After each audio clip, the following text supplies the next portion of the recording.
a Seccional São Paulo da Ordem dos Advogados do Brasil, por suas comissões de Meio Ambiente e Advocacia na Mediação e na Conciliação, tem a honra de apresentar o webinar Regularização Fundiária em Áreas de Proteção e Recuperação de Mananciais, em busca de consenso, parte 1, evento promovido pelas referidas comissões, com apoio das Comissões de Cultura e Eventos e Regularização Fundiária, ambas da OAB São Paulo.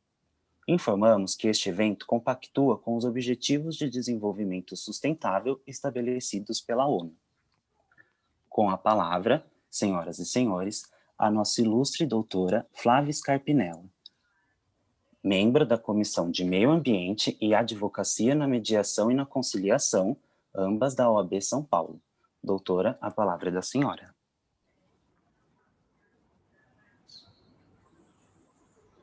Oi, gente, obrigada aí, boa tarde a todos, obrigada pela paciência desses 10 minutinhos, mas a gente às vezes precisa, né, cumprir esse protocolo todo para poder dar início, assim, oficialmente aí ao evento.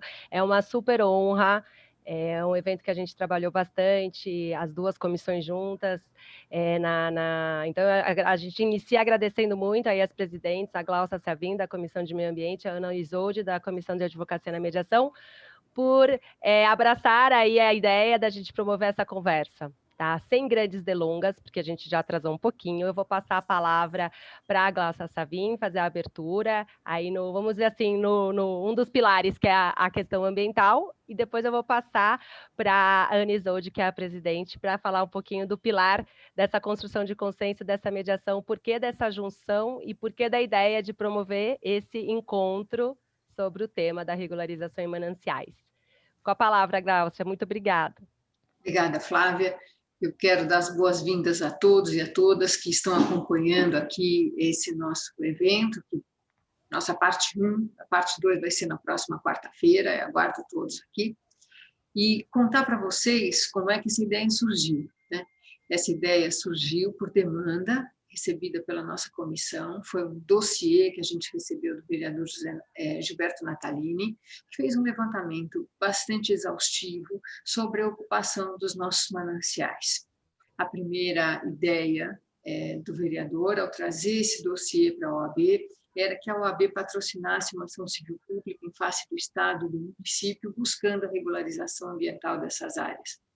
Mas com a experiência que nós tivemos na Procuradoria do Município de São Paulo, onde tivemos oportunidade de trabalhar na área de regularização de loteamentos, a gente sabe que o judiciário não tem boas respostas para esse tipo de questão, porque a sentença vem, geralmente ela é favorável ao ente público e a gente não tem como executar essa decisão.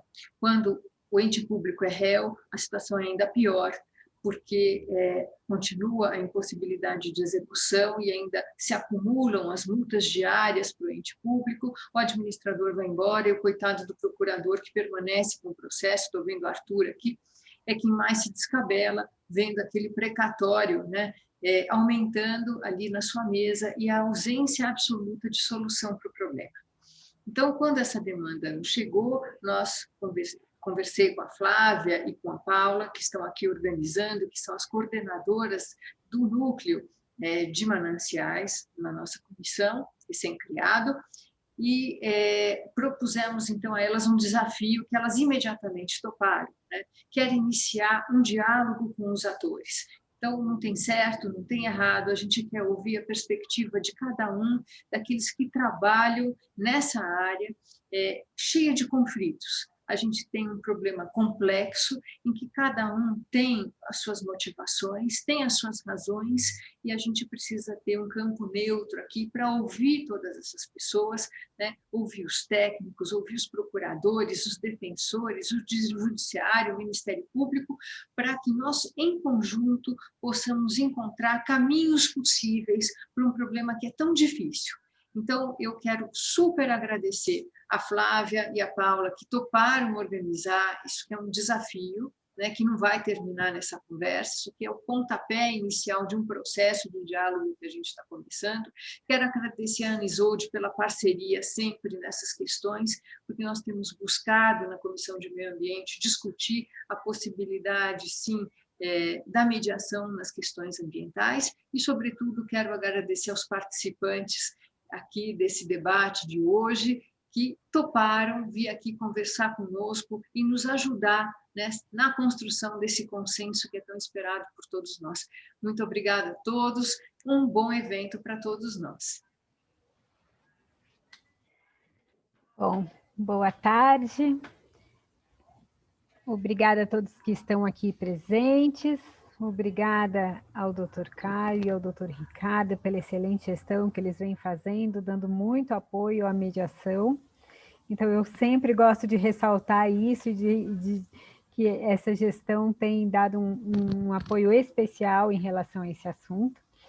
Obrigada, Gláucia, por ter essa abertura também para mediação, e a Paula e a Flávia, que estão nas duas comissões, gente, esse é o segredo, e que aceitaram esse desafio que a Gláucia lhes trouxe, super complexo, de criar, de pensar na mediação nesse contexto que exige um detalhamento mais profundo e que exige pensar multipartes e olhar para um procedimento bem complexo, e elas estão aí com toda a boa vontade, competência e coragem para fazer isso acontecer.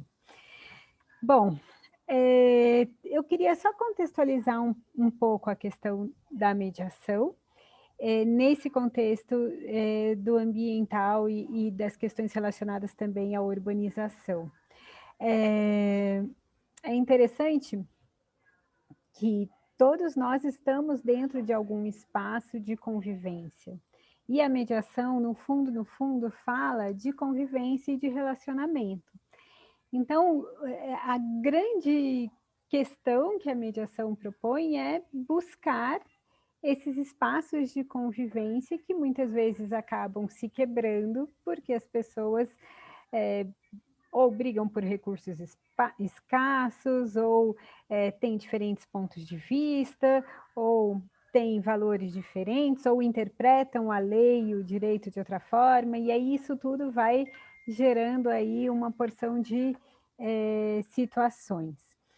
Então, eu queria trazer aqui um pouco a ideia que o William Ury, que é um dos maiores mediadores que eu conheço, de Harvard, que traz num livro chamado Terceiro Lado, e nesse livro ele traz muito o papel desse terceiro neutro, imparcial, ou um terceiro que está um pouco mais afastado, e principalmente nesse livro ele traz a função desse terceiro como alguém que está implicado naquele contexto, implicado naquela comunidade, e por isso deve também, de alguma forma, se envolver na solução daquele conflito. E é assim que eu estou vendo esse projeto e se iniciar, como a OAB se apresentando como um terceiro disponível para, de alguma forma, estabelecer um diálogo e trazer uma abertura para que se possa falar dessa situação que vocês vão trazer daqui a pouquinho. E então, a partir desse contexto, é possível pensar em várias esferas, né? Desde a prevenção, a gestão, a solução, e principalmente perceber que, na maior parte das situações, as pessoas querem segurança, elas querem respeito, elas querem educação, elas querem liberdade, elas querem ser ouvidas, serem reconhecidas, e para tudo isso é importante desenvolver um procedimento para que isso possa acontecer e que para então se possa falar das questões, como um preparo, né? E que vai criando confiança e que vai criando esse contexto de abertura para falar do que precisa ser falado, que muitas vezes são conversas difíceis, né? Quase sempre. Então, assim, com essa introdução, já devolvo a palavra para a Flávia e ficarei aqui aprendendo com todos vocês. Obrigada. Obrigada, gente. Obrigada aí pelas palavras. Só para contextualizar, né, como a Glaucia colocou, assim, né, a gente chama esse da parte 1, o evento vai ter 2 partes, vão ser hoje a primeira parte, quarta-feira a parte 2. Hoje a gente vai, a ideia, como foi dito, é a gente tentar ouvir aí os principais atores, alguns dos principais atores, porque não chamamos todos, nas dores e no que se enfrenta sobre essa temática de ocupação em área de manancial e como resolver isso através de uma regularização fundiária. E hoje aí a gente montou um painel focado na nossa escuta. A gente hoje vai ouvir a CETESB, depois nós vamos ouvir a Procuradoria do Município no Departamento de Meio Ambiente e depois vamos ouvir a Secretaria de Habitação do Estado de São Paulo, pela coordenadora da Cidade Legal. Só para trazer essa contextualização. Eu peço a todos, assim, na medida do possível, deixar o mute, né, do telefoninho, quem está nos ouvindo, para não ter interferência, não sei se às vezes acontece, e quem tiver questões, por favor, fique à vontade, a gente estimula e a nossa proposta é justamente essa abertura de diálogo, então queremos ouvir muito vocês que estão nos ouvindo e nos assistindo com questões e perguntas, utilizem esse Q&A, para fazer as suas questões, que aí a gente no final vai abrir, vai tentar, na medida do possível, atender a todos aí que fizerem essas formulações de perguntas, e o chat é para conversa aí, que vocês quiserem fazer comentários e considerações. Muito bem, então vamos começar. A gente tem a super honra aí do aceite e o privilégio de ouvir aí inicialmente para esse início da conversa a doutora Fernanda Tanuri, que é advogada, atual gerente do Departamento Jurídico da CETESB. E ela vai trazer aí o olhar do órgão, o olhar sobre essa temática aí no âmbito, sempre peço, esse olhar nosso é com esse foco da proteção de mananciais, a gente quer sentir essa sensibilidade por estarmos aí numa comissão também de meio ambiente. Com você, Fernanda, a palavra. Muito obrigada. Obrigada. Boa tarde a todos, aos palestrantes e participantes desse evento, a todos que nos assistem, e especialmente agradeço o convite, a Glaucia, a Ana Luísa, Flávia e Paula. Esse assunto realmente é muito importante e delicado, né? Acho que vocês acertaram, assim, realmente na mosca. Bom, a regularização fundiária de assentamento de interesse social, que eu acho que é o que mais pega, porque nós temos a regularização fundiária de vários tipos, né? Exatamente em assentamentos de interesse social em áreas de mananciais, essa é uma das formas de legalizar as moradias, tendo como foco um benefício socioambiental. Eu acho que esse benefício socioambiental que tem muita importância nesse caso especificamente. De maneira geral, a regularização fundiária, ela tem 3 vieses, né? O viés urbanístico, que trata de arruamento, obras públicas, de infraestrutura, o ambiental, que abrange os recursos naturais, especialmente controle de efluentes e resíduos, e as áreas ambientalmente protegidas. E o viés fundiário, que é a questão da titularidade mesmo, é a pessoa ser proprietária dessa área que ela ocupa. Pensando em meio ambiente, as principais questões relativas a esse tipo de ocupação coleta, afastamento, tratamento de efluente, coleta de resíduo sólido, garantia de permeabilidade por conta de drenagem e a manutenção, né, das nascentes e florestas urbanas. Eu até falei, né, com o Flávio, especificamente, assim, eu preciso fazer um resumo, um breve histórico de toda essa questão, porque é uma questão que vem lá de 75, então, eu acho que a gente pegar aqui, vamos tratar desse assunto, eu falei assim, não, eu preciso fazer um histórico, principalmente porque o ambiental era muito mais, esse viés de regularização em áreas de mananciais, ele veio pelo meio ambiente, né, justamente para poder ter a garantia e segurança hídrica, que foi sempre, né, o foco dessas legislações.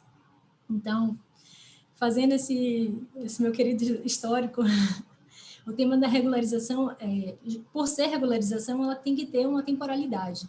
Então, é muito importante a gente saber em que momento começou isso. Então, a primeira legislação de proteção aos mananciais foi da região metropolitana da Grande São Paulo, com a Lei Estadual 898 de 1975, que disciplinou o uso nessas áreas, né, para a proteção das áreas de mananciais com relação aos recursos hídricos de interesse a toda a região metropolitana. Depois, em 1976, veio a Lei 1172, que delimitou quais eram as áreas de proteção e estabeleceu novas normas, né, complementou as normas de restrição de uso previstas na 898. Depois veio, em 1977, o Decreto Estadual 9714, que, com base no mapa da Implasa, com um estudo de densidade demográfica, apresentou o regulamento das duas leis anteriores. E, a partir daí, se iniciou a proteção aos mananciais. Nesse contexto, foram estabelecidas 18 bacias hidrográficas de interesse para captação de água e abastecimento público da região metropolitana de São Paulo, da Grande São Paulo. E após essa primeira regulamentação, que era exclusiva, né, da região metropolitana, veio a Lei 9866, de 1997, que na CETESB, eu não sei nos outros órgãos, na CETESB a gente fala que é a Lei Mãe, porque ela estabeleceu uma nova política estadual, abrangendo não apenas a região metropolitana da Grande São Paulo, mas todo o estado.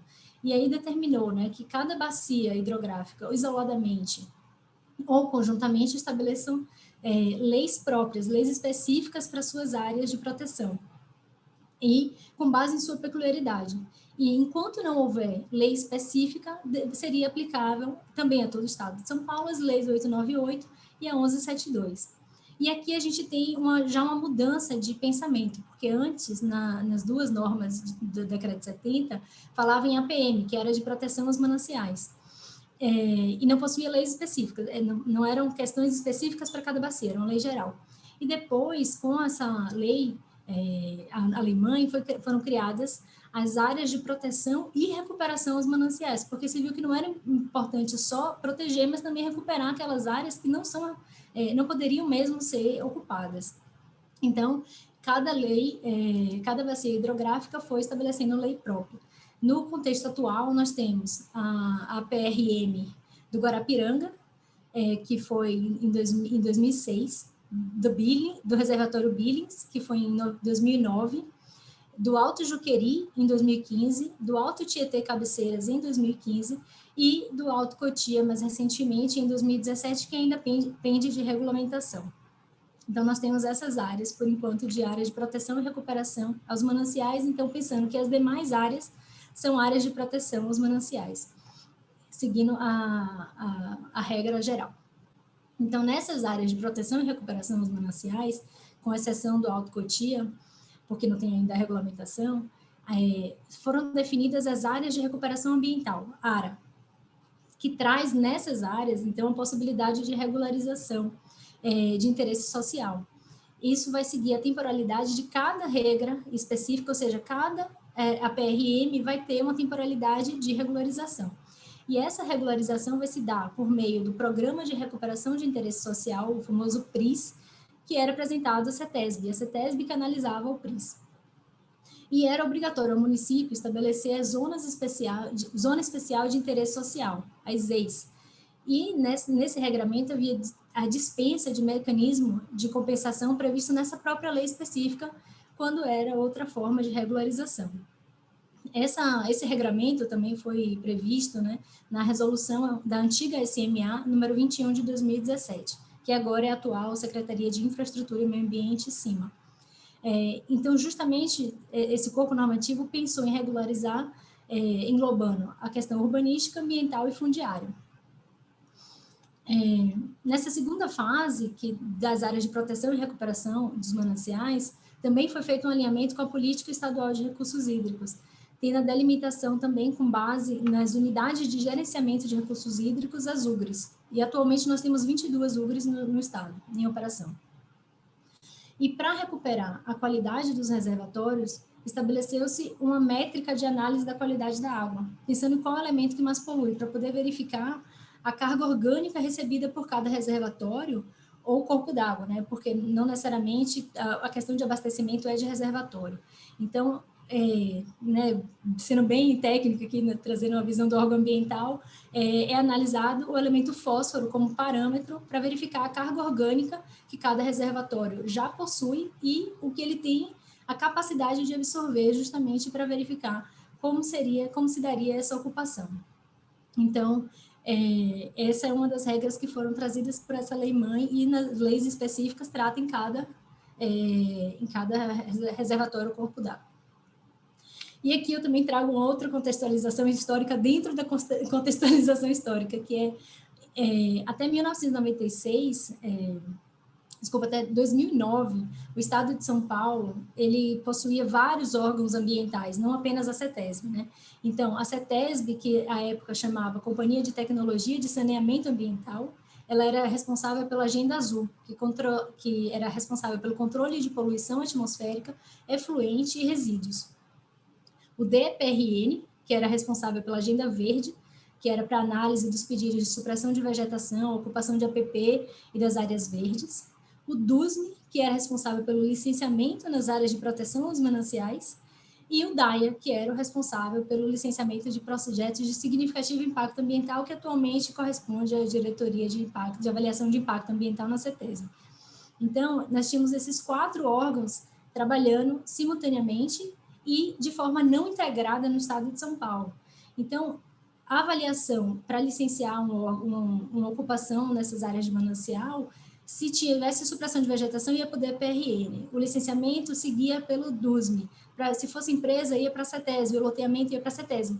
E eram pareceres distintos, não havia uma integração desses órgãos. Então, acontecia de um órgão dar autorização, o outro não. Pela resolução SMA número 35 de 1996, na região metropolitana foi criado o balcão único. Mas ainda assim, a análise não era integrada. Então, chegava-se, as pessoas me contam, né, que chegava-se a protocolar 8 vias do mesmo projeto, porque um órgão pedia mais de uma via do projeto para poder fazer essa análise. Então, continuava assim, tinha um receptor único, mas era distribuído para diversos órgãos. Em 2009, com o advento da Lei 13.542, todos esses órgãos foram englobados na CETESB, que passou a se chamar Companhia Ambiental do Estado de São Paulo, tal como é agora. Mas, na verdade, foi uma criação de quase que um novo órgão, porque foram muitas atribuições que foram recebidas. E aqui eu aproveito para explicar que é esse o motivo pelo qual o preço dos licenciamentos ambientais teve que ter uma atualização, porque quando só os técnicos analisavam a questão de Agenda Azul, era um tipo de análise. Quando se passou a analisar a Agenda Verde, áreas de mananciais e os projetos de impacto, é outro tipo de relação, né? Mas aí, feita essa contextualização histórica que realmente cada órgão avaliava de uma maneira e os técnicos não eram integrados, que gerava, claro, uma confusão muito grande, eu acho, não só para o empreendedor, mas também como gerenciamento de política pública no estado de São Paulo. Então, nesse cenário, né, pré-2017, não havia a previsão de regularização fundiária em áreas de proteção de manancial, e havia, para cada área de proteção e recuperação de manancial, uma forma de regulamentação de como se daria essa regularização, ou seja, tinha uma regra e, mais uma vez, ela era muito espaçada. Aí chegamos à lei, né, finalmente, a lei da REURB, que a gente vai tratar aqui, que é a 13.465 de 2017, que trouxe uma regra nacional e procedimentos aplicáveis à regularização fundiária urbana, né, que é trazida no seu artigo 9, e aí a lei trata de diversos outros assuntos também. E foi regulamentada pelo Decreto Federal 9310, de março de 2018. Até então, o que tinha de regularização fundiária era a lei da Minha Casa Minha Vida, e ela não abarcava a lei de mananciais. Então, essas regularizações realmente ficavam vinculadas exclusivamente ao PRIS, que estavam vinculadas às áreas de proteção e recuperação aos mananciais. Então, a lei da REURB, vamos dizer assim, ela tem como objetivo regularizar os assentamentos irregulares até 22 de dezembro de 2016. Esse é o marco legal. Então, para além disso, a gente não fala em regularização, mas apenas para trás. E essa lei, ela define que deve ser regularizado núcleos urbanos, mas podendo ser em área rural ou em área urbana, e sendo em área rural em até um módulo rural. E o que ela determina é que todos os entes da federação, né, a União, estados, o Distrito Federal, o município, devem identificar esses núcleos, organizar e assegurar a prestação dos serviços públicos, pensando mais fortemente em água, abastecimento de água e questão de saneamento básico, para melhorar as condições urbanísticas e ambientais. com relação à ocupação interior. Então, a lei traz um procedimento mais simplificado do que todo esse regramento, né, que eu falei anteriormente. Ele se opera principalmente com o município que é o responsável pela regularização fundiária, e tem diversas dispensas, né, relativas a parâmetros urbanísticos e edilícios, que é áreas institucionais, área verde, equipamento público, áreas permeáveis. Ela tem realmente uma abertura maior para esse tipo de regularização que não é exigido em outras questões. Também não é mais obrigatório delimitar as EIs, que o PREIS exigia, né, para poder fazer a regularização. Mas esse instrumento ainda pode ser utilizado pelo município como planejamento urbano. Na REURB, na lei da REURB, ele traz 2 tipos de REURB, que é de interesse social, que é para a população de baixa renda, que estamos tratando aqui, mas também ele trata para interesse específico, que é a REURB-E, que é para aquela população não qualificada como de baixa renda. Então, eu falo um pouquinho rápido, estou tentando aqui dar uma... Bom, mas essa lei determina que a regularização ela vai se guiar pelos artigos 64 e 65 do Código Florestal, e, sendo nessas áreas especialmente protegidas, ela deve ter uma elaboração de um estudo para verificar, no próprio âmbito da REURB, melhorias ambientais. E no caso da REURB-E, ele ainda trata de compensações ambientais. Na REURB de interesse social não tem compensação ambiental. Também ele trata qual é a área de proteção permanente, de preservação permanente, também em relação à de interesse social, que é entre quando essas áreas são ocupadas ao longo do reservatório artificial para abastecimento de água ou geração de energia, a área de preservação permanente ela vai ser entre o nível máximo operativo e a cota máxima maximória, ou seja, que é o nível máximo de enchente desse local. Então, somente essa faixa é uma faixa de proteção quando se trata, né, de regularização fundiária nessas áreas protegidas. E só para conhecimento, né, todas essas áreas que eu mencionei no estado de São Paulo, de área de proteção de mananciais, são reservatórios artificiais, quando não for o curso d'água, né? Então, como se dá a competência na REURB? A aprovação urbanística ela é do município e a aprovação ambiental ela também é do município, mas se o município não dispor de capacidade técnica para a aprovação desses projetos de melhoria ambiental, a competência supletiva é do Estado.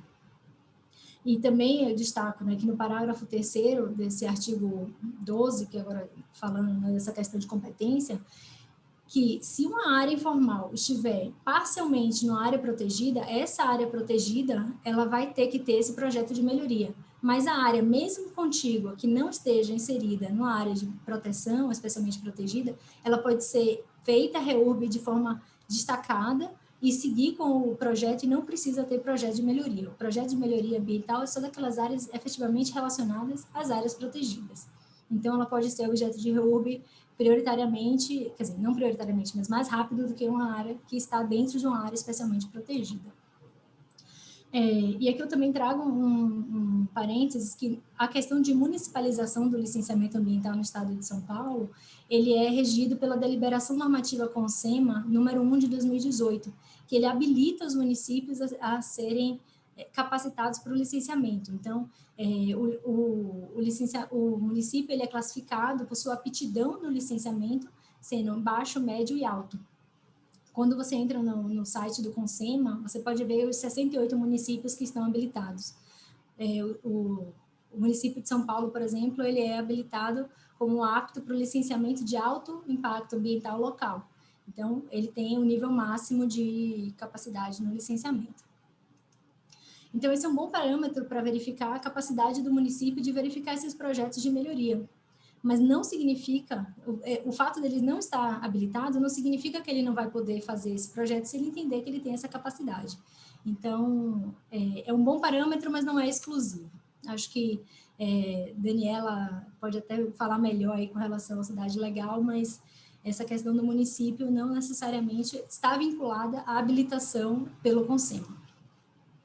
E aí também, como regra que nós tivemos, nesse ano ainda, em 2020, tivemos a resolução CIMA número 50, que delimitou a atuação da CETESB, porque causava uma grande confusão qual que era o papel da CETESB nesse processo de regularização fundiária, porque antes era regido justamente por esse viés ambiental, como eu falei, da questão do PRIS, que era na CETESB.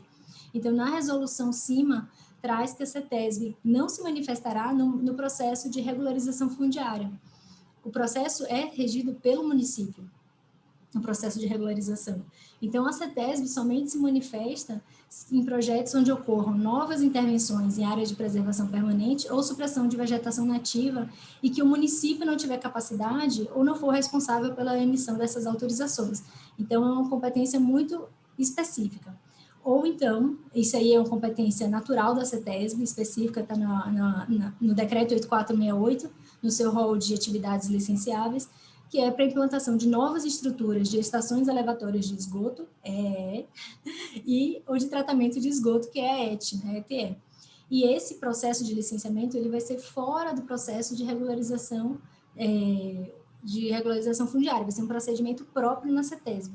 E aqui é importante lembrar que tem que ter a documentação comprobatória que esse licenciamento está sendo objeto de REURB, porque a CETESB, quando recebe o licenciamento, faz um cruzamento de dados. Então, ele vai ver se o loteamento era regularizado pela CETESB ou era regularizável pela CETESB, se era licenciável.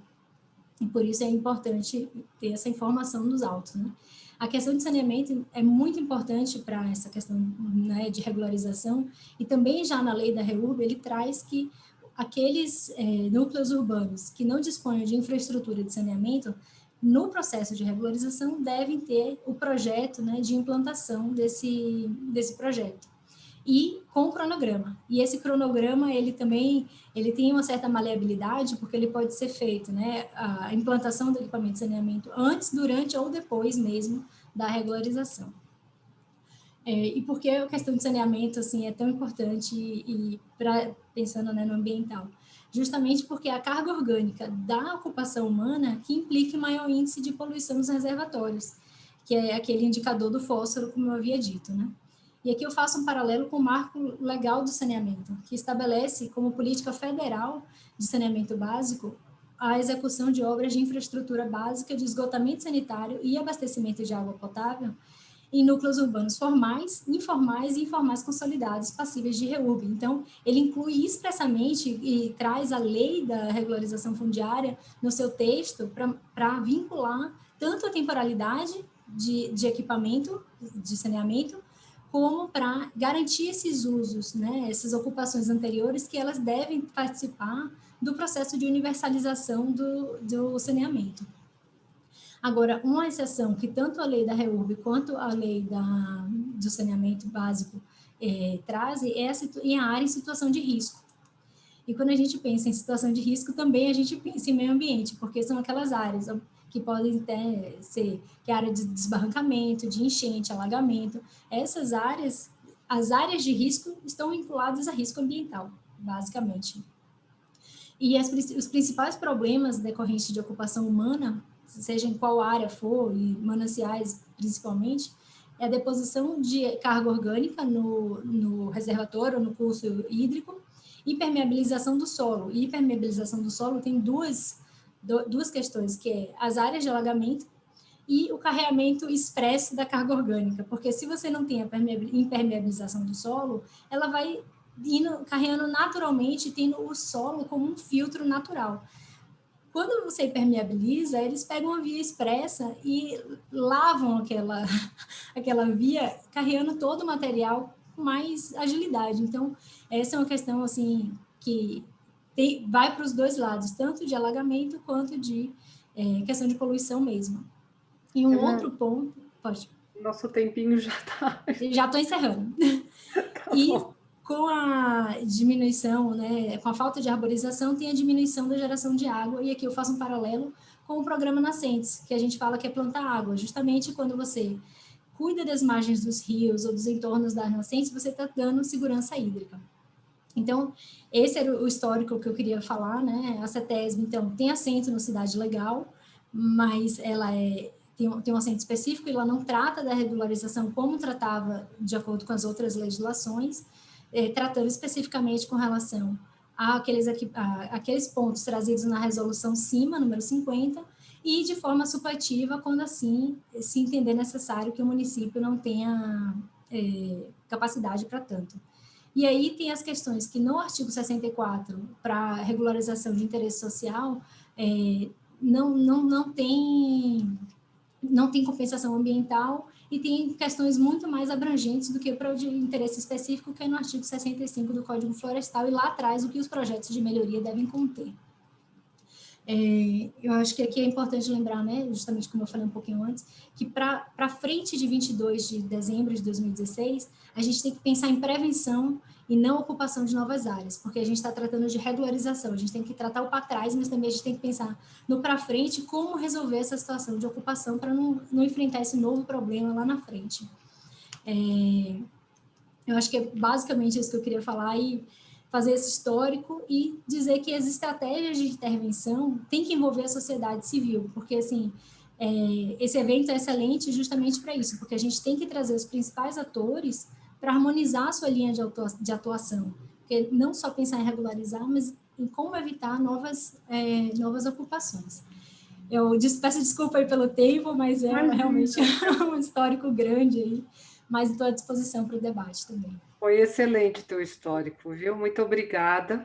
Imagina. Então, agora a gente vai prosseguir e nós vamos falar, nós vamos pedir para o doutor Arthur Albuquerque Torres, que é procurador do município de São Paulo, com atuação na assessoria jurídica da Secretaria Municipal do Verde e do Meio Ambiente e no Departamento de Defesa do Meio Ambiente e Patrimônio, vai falar. E, em seguida, dele, também pela Procuradoria do Município, a arquiteta Maria Angelina Bernardi Ribola, que é especialista em desenvolvimento urbano, e também tem atuação na mesma Secretaria de Habitação e Município, de Habitação do Município de São Paulo, desde 2013, e atualmente assessora técnica do gabinete do Departamento de Defesa do Meio Ambiente e Patrimônio, tá? Da Procuradoria Geral. Então, eles vão dividir essa apresentação de 10 minutos, sendo 10 minutos para cada um, 20 minutos para cada instituição. Pode começar, doutor Arthur. Boa tarde a todos e a todas, vocês me ouvem? Tudo certo? Cumprimento a doutora Paola, a doutora Flávia e minha colega doutora Gláucia. Parabenizo pela iniciativa e agradeço pelo convite.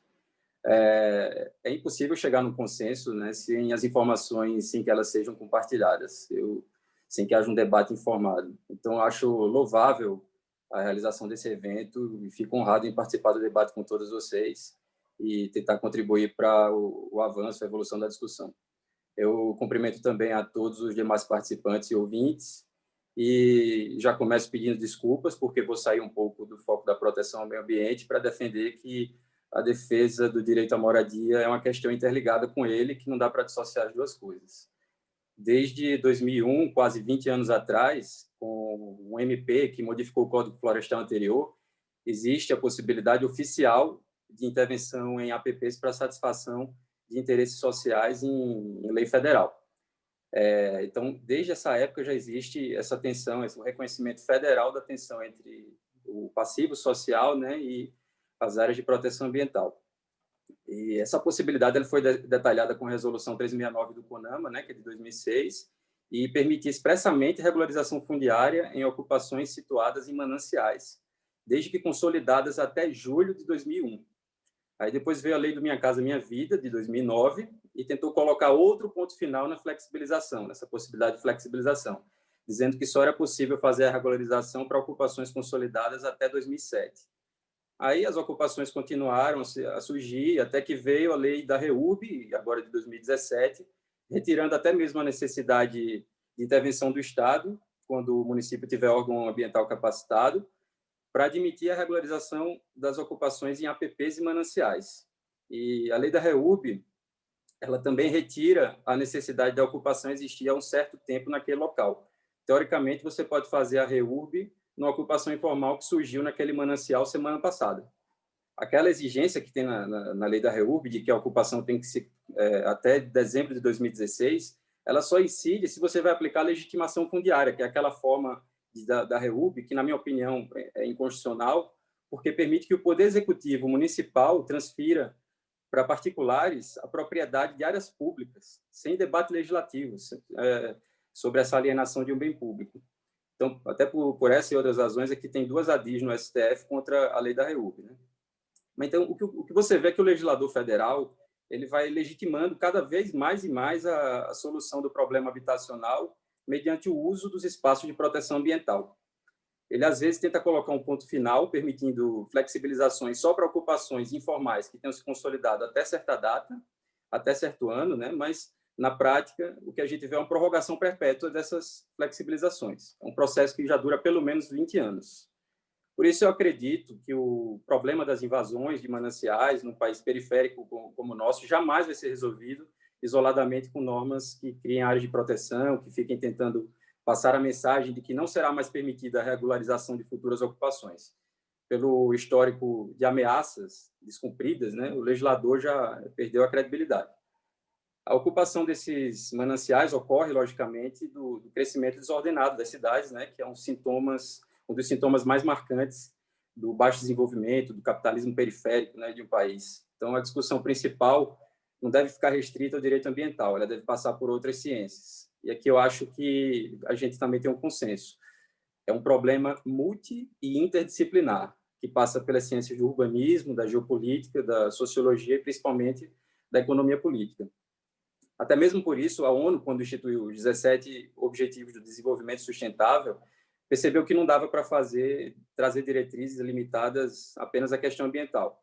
Nesses objetivos, né, a ONU incluiu não só a preocupação com as florestas, os recursos hídricos, os oceanos, os mananciais, mas também, em pé de igualdade com tudo isso, a erradicação da pobreza, a redução das desigualdades, a busca pelo trabalho decente e a concretização de parcerias em âmbito interno e internacional. Sim, porque as ocupações irregulares, né, que afligem as grandes cidades brasileiras são reflexo de más escolhas políticas e econômicas ao longo das décadas.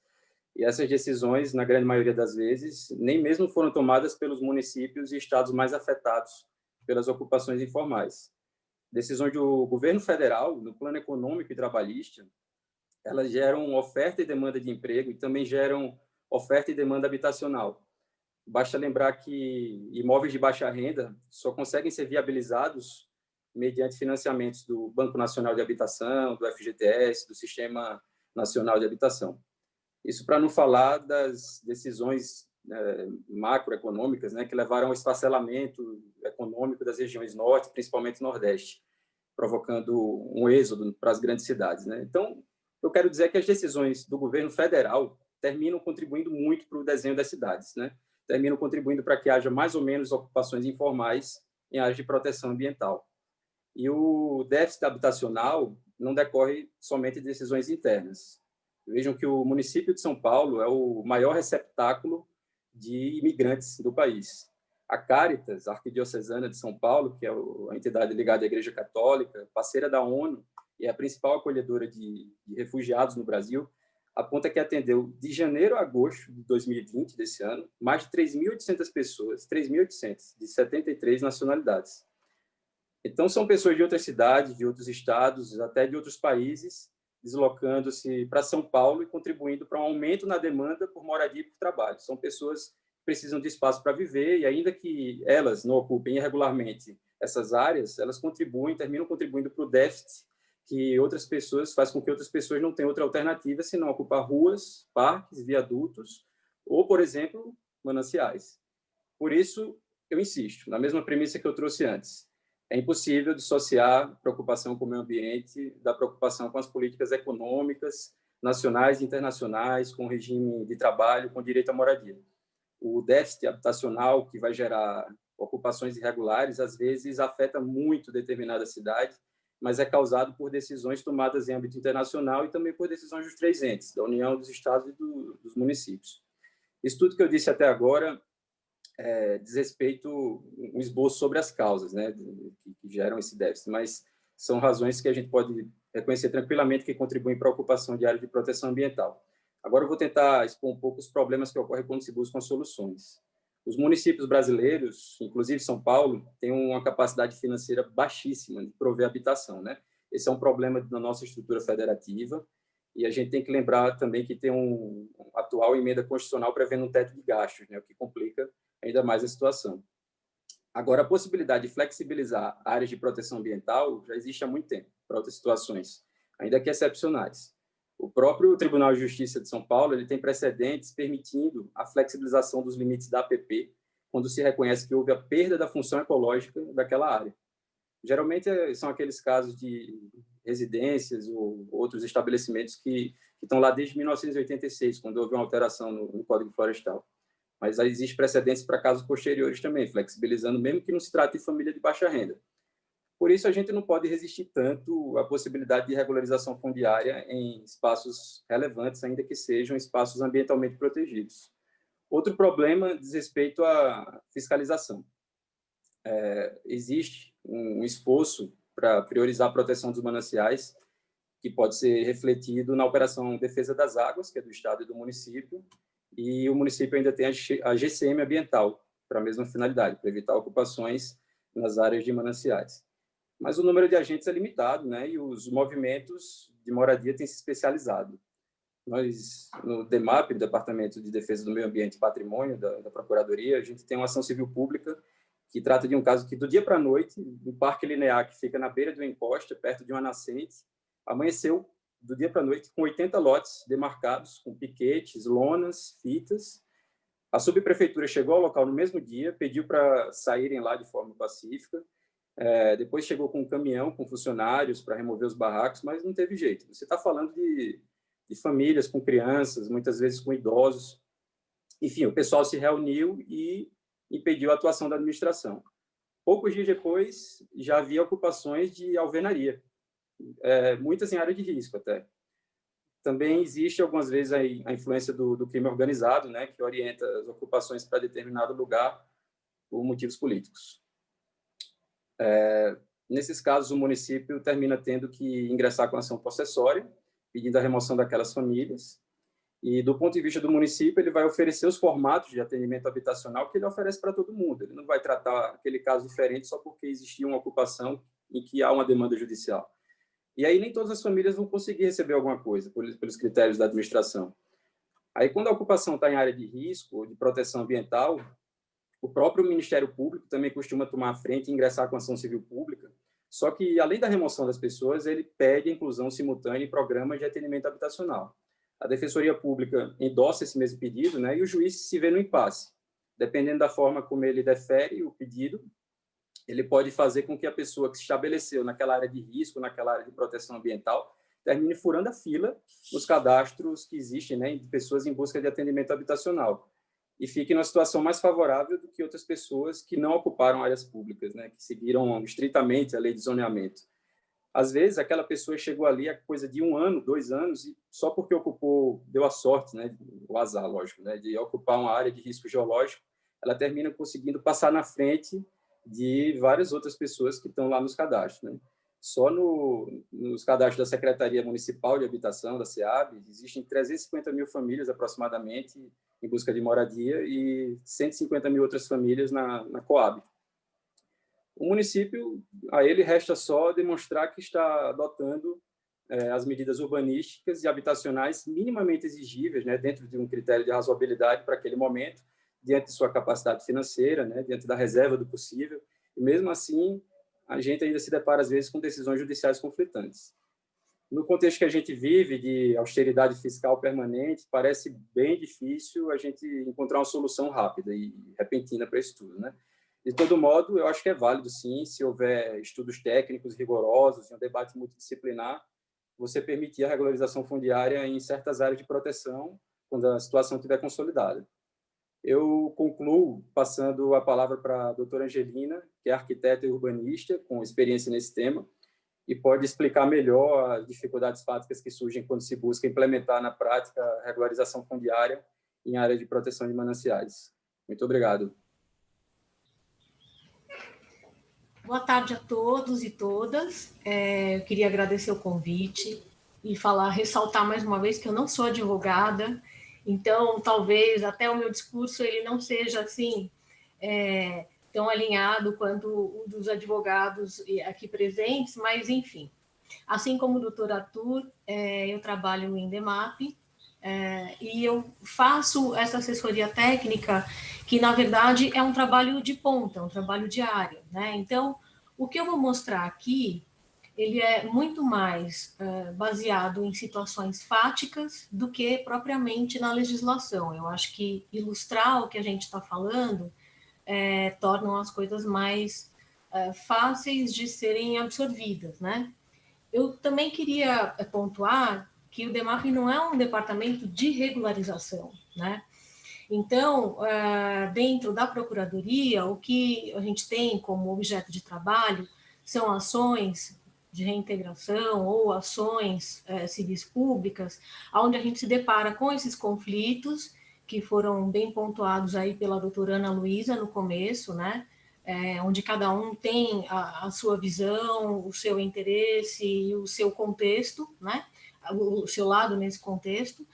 E também acrescentar no que falou a doutora Fernanda, no contexto aí, nessa cronologia, né, de como é que surgiram todas as legislações. Ela estava falando na década de 70, pegando esse gancho e o que colocou o doutor Arthur, a gente tem, claro, a questão econômica de uma maneira muito forte, né, em todas essas ocupações, quer sejam em áreas de mananciais ou não.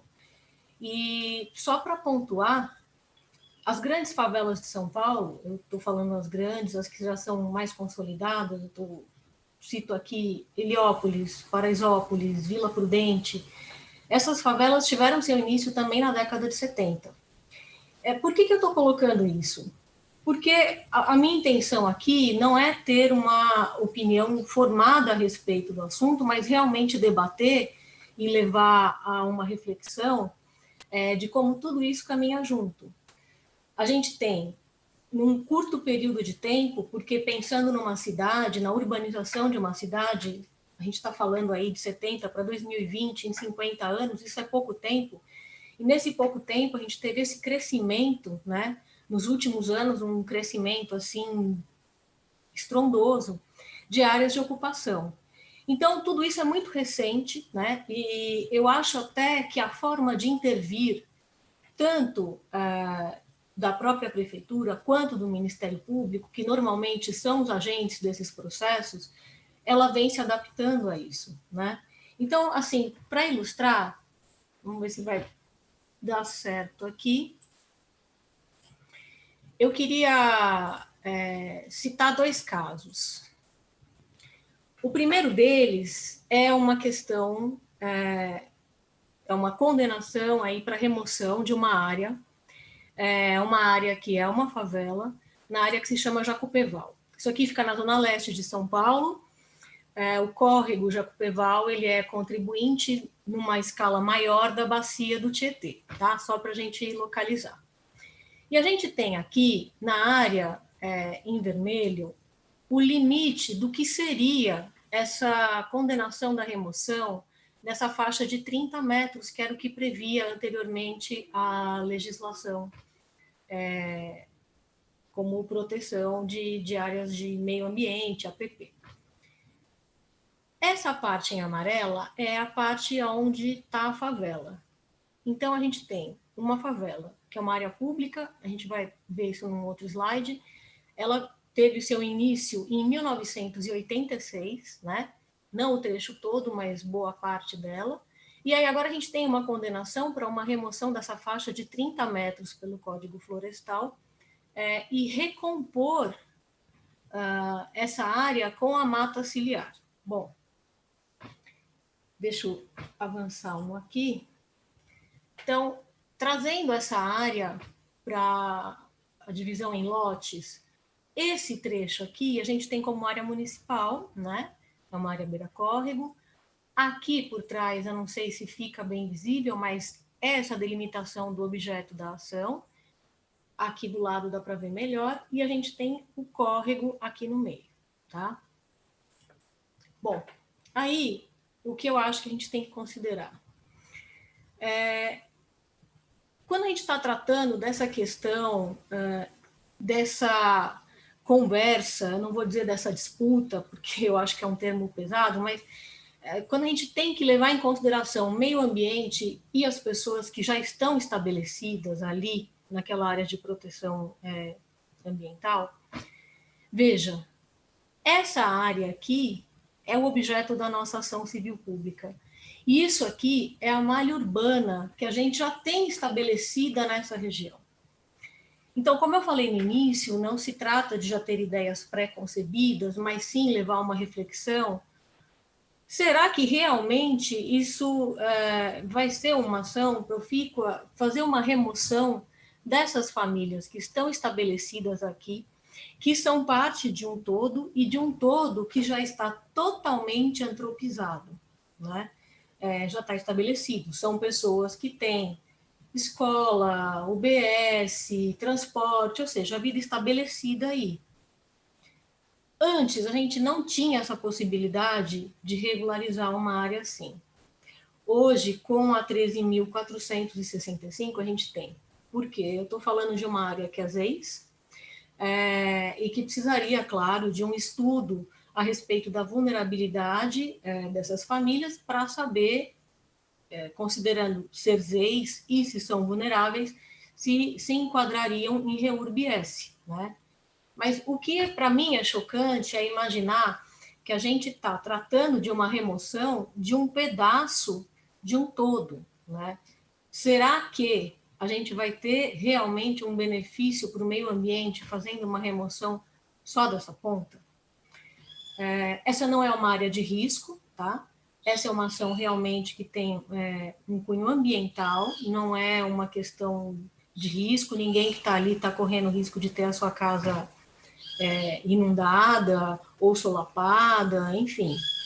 E a gente tem uma situação já bastante estabelecida. Então, hoje haveria a possibilidade da gente conduzir isso daqui como uma mediação, como uma proposta de mediação para o Ministério Público, autor da ação, a respeito da regularização dessa área, propondo, é claro, a questão de saneamento básico, né? E aí vem essa avaliação. O que traria um melhor benefício para o meio ambiente? A gente não ter mais uma área que está colocando esgoto diretamente no córrego, e sim uma área que tivesse condições de saneamento, que tivesse uma implantação regular do que pode ser ocupado, ou remover aqui, sendo que a gente tem nessa parte aqui do córrego toda essa ocupação, né? Isso daqui é um exemplo da situação das casas que estão nessa área. Então, só para a gente entender, né? O Jacopeval está aqui, né? O trecho onde está a nossa ação civil pública é esse aqui, e essa é uma foto desse trecho aqui, que é o limite da ação, que é na rua Caetitu com a rua Camoema, tá? Então, esse é um caso onde a gente vê como uma possibilidade de acordo solicitar, o próprio poder público solicitar ou conduzir essa ação, tentando fazer uma regularização. O outro caso é um caso que é na Zona Sul de São Paulo, essa ocupação se chama Anchieta, e aqui, ele, ao contrário do outro caso, isso não é uma ação, isso não está judicializado, na verdade, isso foi uma solicitação de regularização que partiu dos próprios moradores do local, né, que se organizaram, criaram uma associação, e, inclusive, hoje, o que a gente tem de notícias é que eles mantêm a área de APP justamente porque são extremamente articulados, tá? Esse caso aqui não é um caso que está em DEMAP. Eu trouxe justamente para a gente ver uma diferença entre o que já é um caso que já virou uma ação, já está judicializado, e um caso que foi conduzido de outra forma. Isso é uma área particular, pertencente à Fundação Anchieta, e eu selecionei aqui o lote inteiro, né? E um histórico aqui com essas imagens. Eu coloquei aqui uma imagem de 2004 e uma de 2017, só porque são as imagens do banco de dados que a gente tem disponível no sistema da prefeitura, que é o GeoSampa, tá? Então, oficialmente, no GeoSampa, o que eu tenho são essas duas. E a gente consegue ver como isso aqui estava em 2004 e como estava em 2017. eu vejo aqui também o córrego, né, que tem nessa região e que torna essa área aqui uma área de APP. Aqui são as imagens do Google, então a gente consegue ver a evolução da ocupação propriamente dita. Essas imagens eu não tenho no GeoSampa, tá? Então, em 2013 eu ainda tinha a área dessa forma. Em 2014 começa a ocupação, né? Em 2016 ela já está bastante consolidada, ainda mantida essa área aqui. E agora em 2020 a gente tem esse trecho de APP, que é o trecho que ainda é mantido por conta desses moradores, né, que entraram com esse pedido de REURB, e o restante da área, a área já consolidada. Isso daqui é um estudo feito por uma empresa contratada pelos moradores, que é a PA Biru, tá? Então, todas essas imagens, eu dou os créditos à PA Biru, que foi quem elaborou. É só para a gente ter uma ideia do passo a passo, do que é necessário para a gente poder avaliar se essa área pode ser encaminhada para uma REURB ou não, né? Então, é feito um levantamento topográfico da área, um LEPAC, que é esse mapeamento com todas as moradias. Eles estão considerando aqui a área de drenagem, né? Aqui ao redor a área de APP. Dá para ver aqui que a gente tem moradias próximas a essa área, mas que pelo histórico, essas moradias já estavam aí, né? Então, é isso que essa legislação permite, a consolidação do que já estava nessa área de APP. Aí aqui mais um slide, onde a gente tem um exemplo do estudo que é feito, né, levando em consideração a renda das famílias. E aqui o levantamento socioeconômico, os tipos de domicílio, né? O passo a passo colocado aqui, na verdade, ele já está defasado. Por quê? Porque ele foi considerado no primeiro pedido de REURB dessa área, que ainda não levava em consideração a Lei 13.465. Então, aqui ainda tinha um passo a passo, como vocês vão ver depois, de encaminhar esse processo para a CETESB, que é um dos avanços, né? A gente não tem mais isso na legislação, a gente tem um encaminhamento para a Secretaria do Verde, né? E aí essa articulação da Secretaria com os outros agentes. Então, foi feito um levantamento do porquê essas famílias estavam aí, né? Por que se mudaram, de onde vieram e a renda. Aqui, como eu falei, é o processo de urbanização, mas que a gente não vai considerar assim, a explanação de passo a passo, porque ele já está defasado, tá? Essa ocupação entrou com um novo pedido de REURB. O que eu queria também colocar é a questão da legislação, especificamente da SEAB. A SEAB, nessa esteira da lei de regularização de REURB, ela colocou também, ela fez uma portaria, que é a portaria que regulamenta e que expõe quais são os procedimentos para esse pedido de REURB e como é que isso é analisado, tá? Essa portaria é a portaria número 85, de julho de 2019, né? Ela vem aí na esteira da lei federal, e ela considera que as famílias que têm direito a esse REURB-S, né, como já tinha explicado, acho que a doutora Fernanda, o REURB, que não é só o social, né, mas no caso desse REURB, são as famílias que têm até 5 salários mínimos. Então, tudo isso tem que fazer parte desse estudo, né, para ter esse encaminhamento, esse passo a passo, de como proceder com esse pedido de regularização.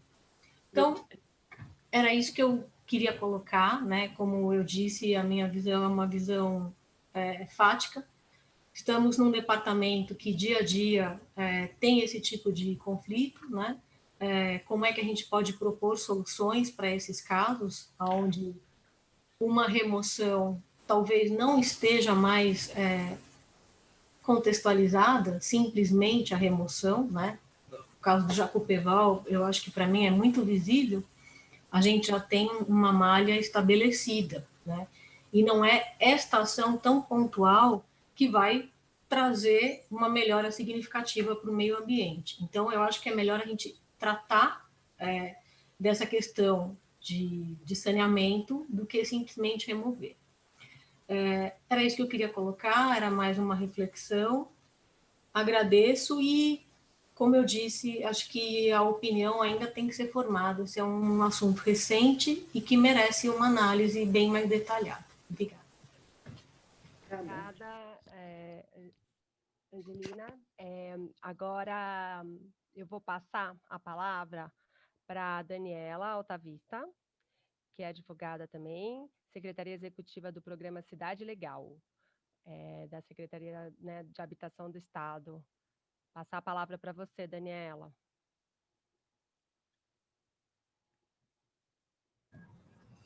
Bom, boa tarde. Eu queria também agradecer, primeiramente, o convite e agradecer os meus palestrantes antecessores, porque a Fernanda começou com o histórico das leis. O Arthur trouxe todas as causas da irregularidade.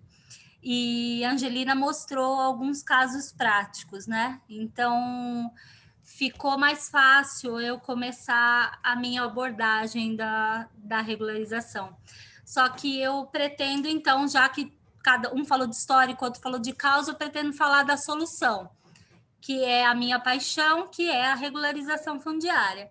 É o que eu trabalho há 10 anos e é o que eu espero motivar e crescer nesse encontro, né? Sempre digo que todos juntos podemos realmente mover as montanhas e, nesse caso, são mais do que montanhas, são alguns preconceitos, algumas quebras de paradigma com o que se conhecia de regularização fundiária. Então, eu vou tentar fazer uma apresentaçãozinha aqui para vocês, mas eu acho que a apresentação vai ser bem rápida aqui, só para a gente tentar falar um pouquinho. Deixa eu ver aqui.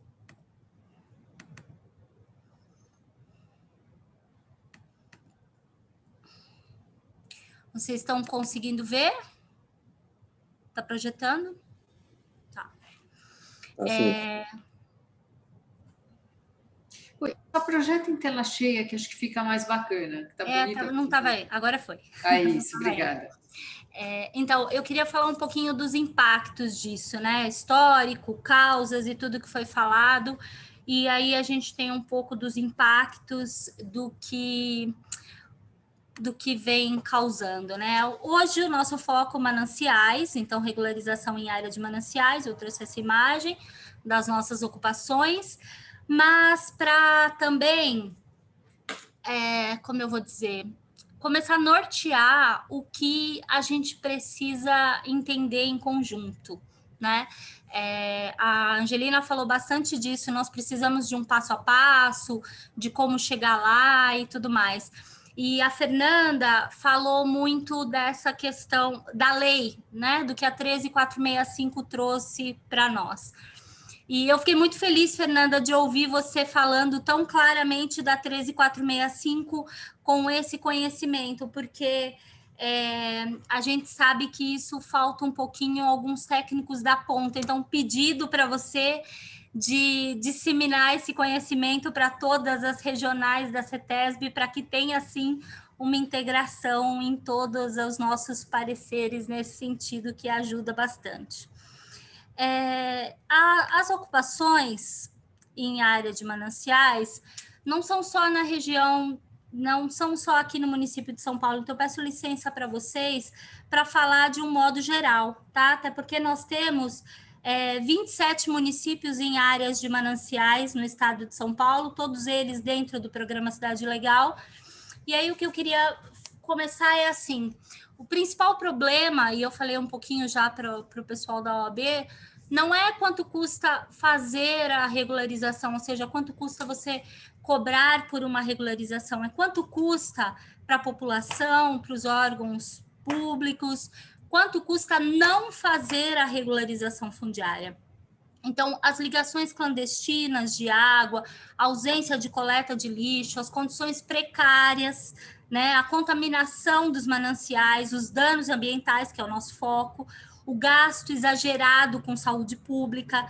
Então, a falta de regularização traz um prejuízo para o meio ambiente e para a população de proporções estratosféricas. Então, esse não regularizar é que traz o maior problema para a gente. Então, para mim, a solução de todo esse problema de ocupação é a regularização.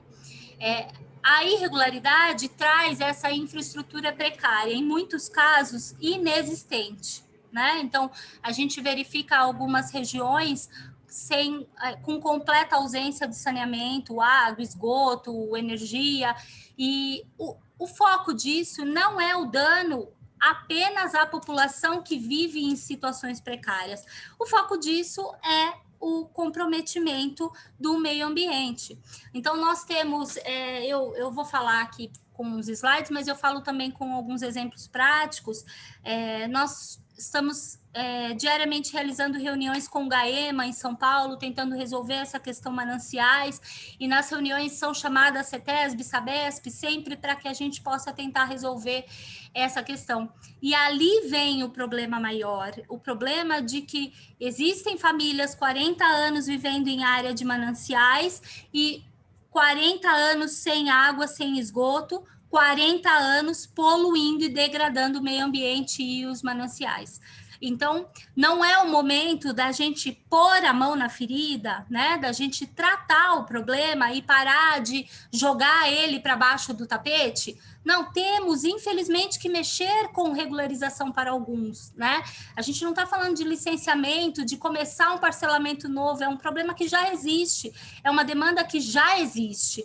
Então, eu estou falando nesse caso, porque na última reunião que eu tive, eu ouvi que trazer o esgoto era algo impraticável para uma região com mais de 300 famílias. E o impraticável é a poluição diária do manancial, a poluição diária dos córregos e a precariedade da população. Isso é impraticável nessas áreas. Então, excetuando as áreas de risco, que é o que a gente diz que realmente é um cuidado e uma cautela em se regularizar nessas áreas, porque o dano pode ser muito maior. Então, além dessa cautela com as áreas de risco, nós precisamos resolver esse problema de uma vez por todas, né?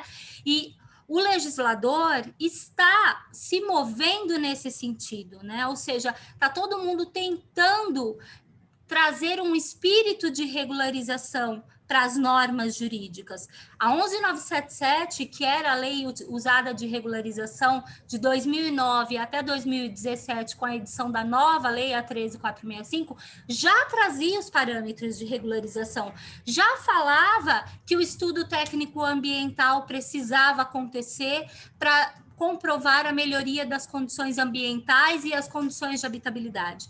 Então, a 13465 aperfeiçoou, porque nós estamos cada vez mais buscando trazer esse espírito de regularização, porque o problema existe, né? O problema não é recente, ele está sendo tratado de forma legislativa, com as leis, né, de forma legislativa recentemente, mas o problema é bem antigo, as ocupações são antigas, inclusive as leis de proteção e recuperação aos mananciais são posteriores a muitos dos núcleos que a gente já trata no programa Cidade Legal em área de mananciais.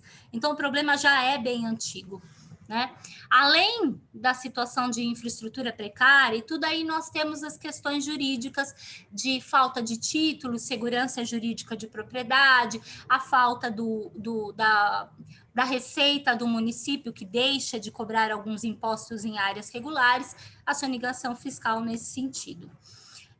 Grandes desafios, como eu falei, é quebrar a resistência e o preconceito com a política de regularização fundiária. Então, olhar para a regularização como algo solúvel, algo que a gente consiga resolver, e não apenas como um problema incômodo, vamos deixar ali no canto, como eu disse, né? A gente precisa quebrar isso e trazer o conhecimento, capacitar cada vez mais os técnicos do município, os técnicos da CETESB, os técnicos do Ministério Público, os técnicos, todos os entes envolvidos na regularização precisam sentar e conversar. Isso é imprescindível, porque todos precisamos ter uma unicidade de pensamento.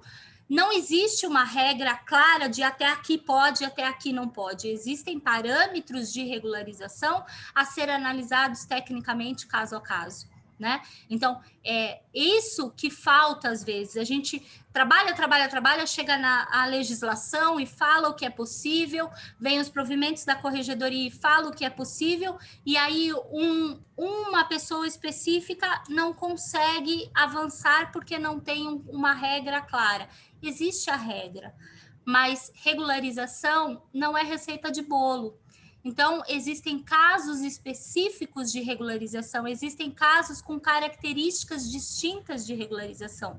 Nas áreas de mananciais, existem áreas com mais infraestrutura e com menos infraestrutura. Existem áreas mais próximas à beira, menos próximas. Então, cada uma dessas situações precisam ser analisadas, mas elas precisam ser resolvidas. Porque se a gente leva a água, leva o esgoto, a gente para de danificar o manancial. A gente para de causar danos à saúde pública. Vontade política é no sentido de, além de vamos trabalhar com isso, né, vamos mexer nessa ferida, de capacitar os seus agentes. Isso precisa acontecer nos estados, precisa acontecer nos municípios e precisa acontecer em cada órgão que tem a responsabilidade de tratar com a REURB. Como eu falei, para mim, a solução à regularização fundiária nessas ocupações, desde que, com certeza, atendendo aos critérios mínimos de preservação e regularizando, adequando e planejando. É possível, sim, né? E esses critérios mínimos de preservação já estão lá, ditos no código, como a Fernanda falou, como o procurador, o Arthur, também citou. Estão lá, o artigo 64, 65, 64 fala de REURB-S, que é o social, o 65 fala do específico, que são alto padrão. Então, já estão lá estipuladas as regras. O que o estudo técnico precisa apresentar para que a gente possa tornar realidade a regularização fundiária. O Cidade Legal. Eu represento o Cidade Legal, coordeno o Programa de Regularização Fundiária do Estado de São Paulo, que tem por objetivo ajudar, auxiliar os municípios a realizar a regularização fundiária. Então, vocês podem me perguntar, por que o Estado, já que a competência é toda municipal? Porque muitos municípios não têm competência para realizar as suas regularizações.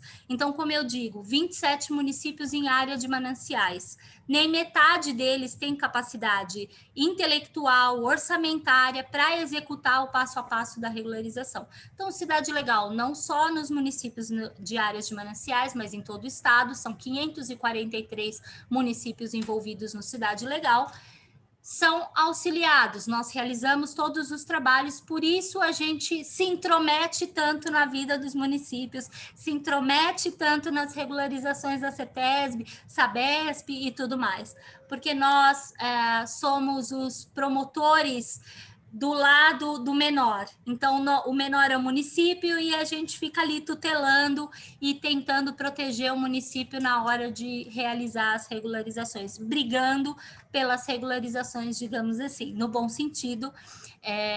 A gente sempre tem, às vezes saem umas faíscas por conta dos entendimentos, é normal, mas nós já se encontramos várias vezes, a Fernanda, eu, a Sabesp, que infelizmente não pôde estar aqui, né, Flávia, nós falamos um pouquinho, mas todos esses entes, o Ministério Público chama a gente conversa, IPT, para que a gente consiga deslanchar, porque todos os entes, como eu coloquei aí, MP, ARISP, IRIB, que são os órgãos de registro, Corregedoria e Secretaria de Infraestrutura e Meio Ambiente, desculpa, tá, SMA, e tem um errinho aí, porque agora é cima,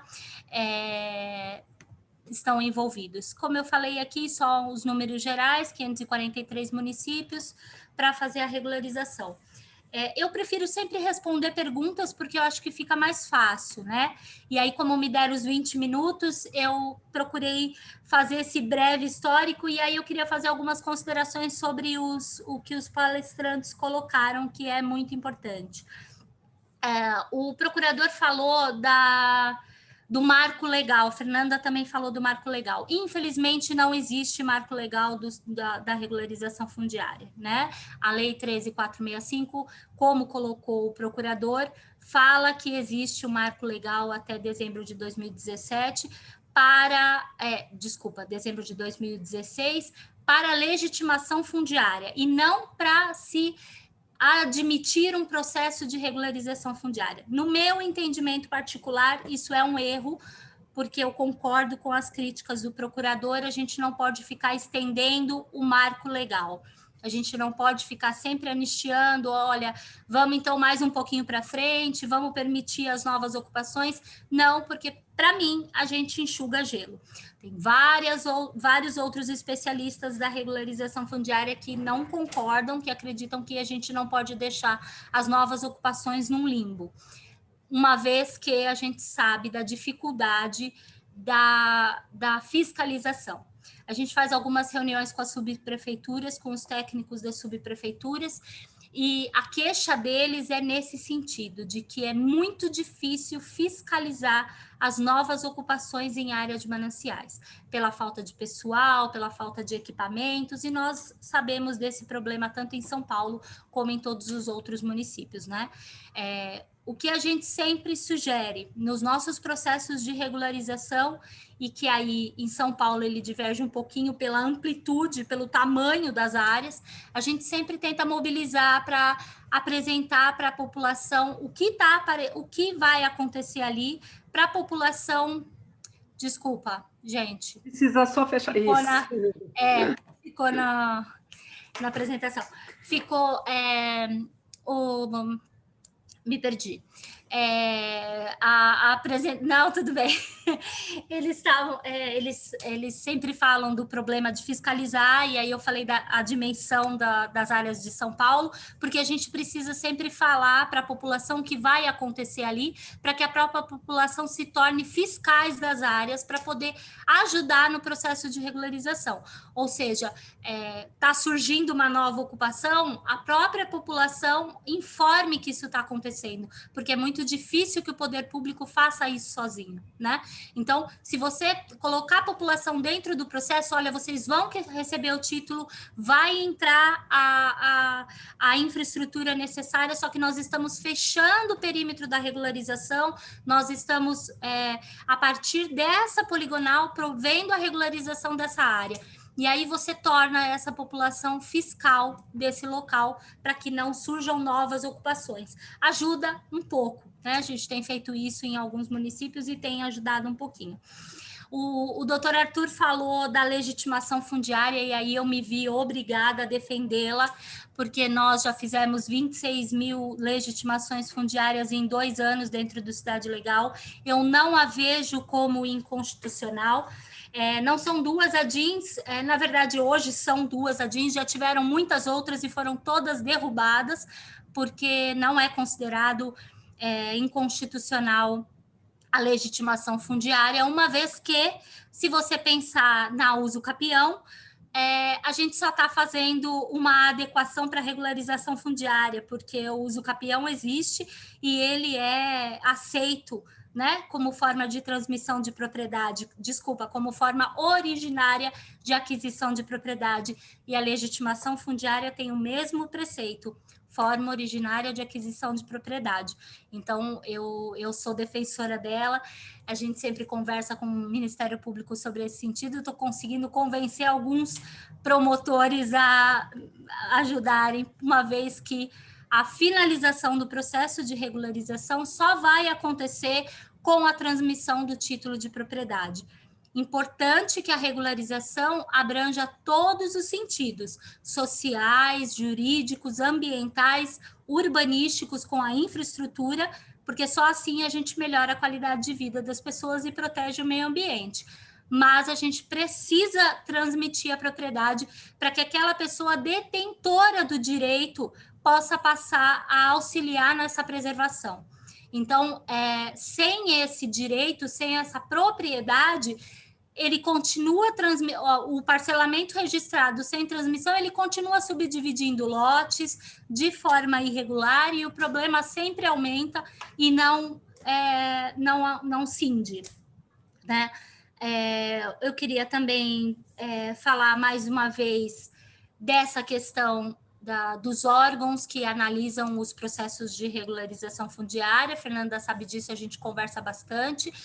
A capacitação é o mais importante. Então, uma iniciativa como essa de vocês de hoje, ela precisa se repetir várias vezes, né? Nós sabemos que existem outras comissões, a Comissão de Regularização Fundiária, Urbanismo, outras comissões que tratam do tema, e eu acho que todo mundo precisa sentar, e infelizmente agora na pandemia a gente está um pouco mais limitado, mas acho que isso é essencial. A gente tem feito rodadas de discussões no Ministério Público, porque a capacitação das pessoas envolvidas, eu volto a repetir, é muito importante, né? Para que a gente possa tocar a regularização. Desculpa se eu me estendi um pouquinho, tentei falar o mais rápido possível. O tempo certinho. Obrigada, Daniela. Foi ótima a apresentação. E, assim, a já atrasou 10 minutos para começar. Não sei se a OAB vai deixar a gente estender os 10 minutos, mas a gente já tem algumas questões aqui e temos também uma questão aqui da nossa. Primeiro vamos passar para as questões das pessoas que estão nos assistindo, e por último a gente faz uma questão do grupo aqui de Mananciais, tá? Então a questão é do Paulo Romano Resquilian, e ele fala: boa tarde, por que diante do histórico quadro de desigualdade socioespacial brasileiro, o judiciário e ou operadores do direito no Brasil muitas vezes parecem desconhecer o conceito de função social da propriedade e os termos das leis 11.977 e agora 13.465, insistindo em despejar famílias de trabalhadores que há décadas continuam sem direito à cidadania, mesmo com todos os instrumentos previstos no Estatuto da Cidade? A propriedade e o ambiente estão acima da vida? Esta é a pergunta. A primeira pergunta. Quem quer responder? Eu posso fazer só uma consideração nessa pergunta, e se os demais quiserem falar, complementarem. Eu fui alertada por um profissional da regularização, que até me ensinou muita coisa, digamos, nesse sentido, do princípio de cedência recíproca. Ele retirou isso de um livro de direito constitucional, me desculpem que eu agora não lembro o nome do autor, mas é exatamente isso que essa pessoa coloca nessa pergunta, né? Nenhum princípio tem que se sobrepor sobre o outro. O meio ambiente e a questão da propriedade, a questão social. Então, as duas têm que ser analisadas de forma igualitária. Nós precisamos achar um mecanismo de equacionamento, ou seja, o tal do desenvolvimento socioeconômico que a gente tenta tanto martelar na cabeça das pessoas. É possível fazer a regularização, ou seja, manter as pessoas onde estão, adequando as questões ambientais, com a infraestrutura, por exemplo, parando de degradar. Então, a gente consegue fazer as duas coisas e equalizando esses dois princípios. Alguém mais quer responder? Ou está tudo bem? Eu quero também fazer uma consideração. Eu acho que deu para perceber que estamos todos aqui, na verdade, com a mesma linha de pensamento. Não adianta proteger integralmente o meio ambiente desprezando essas ocupações, mas também não há que se deixar todo tipo de ocupação de qualquer forma, porque exatamente o que mais polui é a carga orgânica oriunda de ocupação. Então, a questão de saneamento é extremamente importante. Eu acho que quando Paulo faz essa questão, é justamente isso. Vamos olhar para essas ocupações, o que é necessário fazer para regularizá-las. Eu não falo aqui da questão jurídica de regularização fundiária, mas regularizar de uma maneira de integrar abastecimento de água, internet, luz, telefone, todas as necessidades básicas que as pessoas precisam ter e que, claro, né, algumas delas, especialmente esgoto, resíduo e abastecimento de água, estão vinculadas ao meio ambiente. Você não consegue dissociar. Não existe só fazer uma regularização a qualquer custo, vamos dizer assim, sem olhar para as questões ambientais, não dá para proteger integralmente o meio ambiente. Então, esse casamento de princípios e de direitos que vai valer a pena. Eu acho que é o que a Daniela falou também, é preciso ter um marco de regularização, porque senão essa expansão e ter a obrigatoriedade de ter equipamento de saneamento em todo tipo de ocupação, ele vai fomentar essa forma irregular, e aí nunca vai ter uma questão de planejamento, de organização. É muito caro ter a ocupação irregular. Eu acho que é isso que a gente tem que ver. O que a gente vai estar deixando de...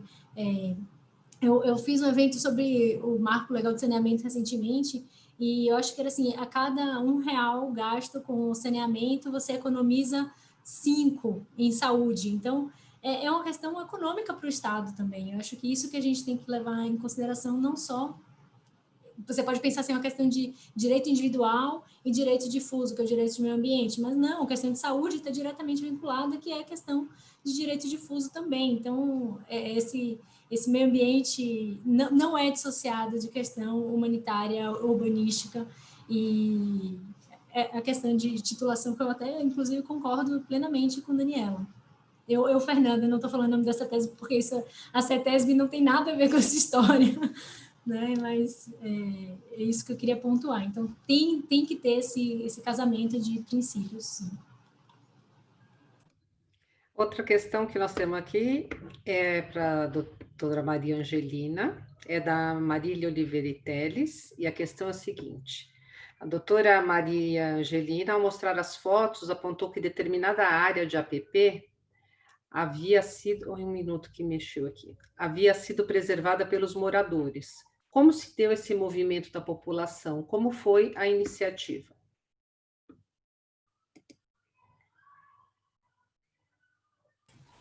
Pronto, eu não estava conseguindo ligar o microfone. Não, tudo bem. Bom, de acordo com o que passou o pessoal de regularização, porque, como eu disse, o DEMAP não é um departamento de regularização, e como essa não é uma questão judicializada, a gente foi buscar esse histórico no SEAB. E lá foi constituída uma associação dos moradores, né? Essa associação fez todo esse trabalho de envolvimento dos moradores e de conscientização de que eles precisariam preservar essa área, né? Justamente para evitar uma degradação total ou a continuidade dessa ocupação irregular, porque ela ainda não está regularizada, né? Eu queria colocar que toda vez que a gente tem uma intervenção em área, toda vez que a prefeitura tem essa intervenção, não vou falar na questão da regularização especificamente, mas quando a gente tem os programas de urbanização de favelas, eles são em áreas onde as propostas elas são levadas por conselhos gestores. Então, eu acho que isso é uma ferramenta essencial, que são a formação desses conselhos, porque esses conselhos envolvem tanto moradores da área, quanto representantes do poder público, né? Dá um trabalho danado formar isso daí, precisa de eleição, enfim. Mas eu acho que a gente teria que pensar, para essas áreas de regularização, como ter uma espécie de um conselho, não tão abrangente como uma área de urbanização maior, uma área de urbanização de uma favela toda, mas como ter a formação de um conselho que pudesse deliberar, né? E o conselho ele tem também um papel de proximidade entre os moradores e o poder público, né? E isso ajuda tanto na questão informativa quanto nessa questão da consciência de se manter a área e de entender o processo como um todo. Então, quando a gente tem uma intervenção feita pela prefeitura, é feita esse trabalho social em área, onde é colocado o que vai ser construído ou o que vai ser regularizado, enfim. Como manter é isso, é a vinculação da população com a área em que ela está morando. Se ela não tiver esse vínculo, né, e isso também já é uma característica de uma área que realmente está ali porque foi ocupada por questões econômicas, os moradores precisavam, né? Não é uma ocupação que se deu visando um atendimento exclusivamente. Realmente tem uma legitimidade, se é que se pode dizer assim, mas na moradia de quem está ali. Quem precisa, quer cuidar da área, se é feito esse trabalho, eles cuidam. Uma questão importante em todas essas áreas, não tem como não falar, é a presença do crime, né? Então, esse é um dos aspectos que a gente também tem que considerar, que dificulta muito a intervenção do poder público, tanto no papel de fiscalização, quanto no papel de implementação de urbanização nas áreas, tá? Mas como gerar, respondendo especificamente a pergunta, como fazer com que os moradores cuidem da área, é isso. Tendo atividades educativas através de conselhos ou formando associação, para que esses moradores se sintam realmente pertencentes a esse local e tenham essa vinculação e essa visão de que precisam cuidar. A próxima questão é para o Dr. Arthur ou para os demais panelistas, é da Elaine Taborda de Ávila, e a questão é a seguinte: o reconhecimento no plano diretor do dever pelo proprietário do cumprimento da função social da propriedade, assim como a aplicação de diversos instrumentos previstos no Estatuto da Cidade, já não seriam iniciativas que auxiliariam no impulso da resolução do problema da ausência de habitação na cidade de São Paulo, em que, considerando o grande número de imóveis vazios ou que são utilizados somente para especulação imobiliária? Olha, Elaine, esse é o grande entrave, na verdade, né? Na verdade, a lei, o Estatuto da Cidade, traz essa medida que é importantíssima, né? Uma concretização da função social da propriedade. O problema é implementar ela praticamente, e a própria lei, o processo, o procedimento que ela estipula é um pouco demorado, né? Você notifica o proprietário, em primeiro lugar. Essa notificação, primeiro, são duas. A primeira é para ele apresentar o projeto. Ele tem 1 ano para apresentar o projeto. Depois que ele apresenta o projeto, aí a prefeitura vai estudar, vai ver se aquele projeto atende às diretrizes da lei municipal. E aí vai notificar ele novamente, depois de algum tempo, né, analisando esse projeto, vai notificar ele para que ele comece as obras. E ele tem 2 anos para começar as obras.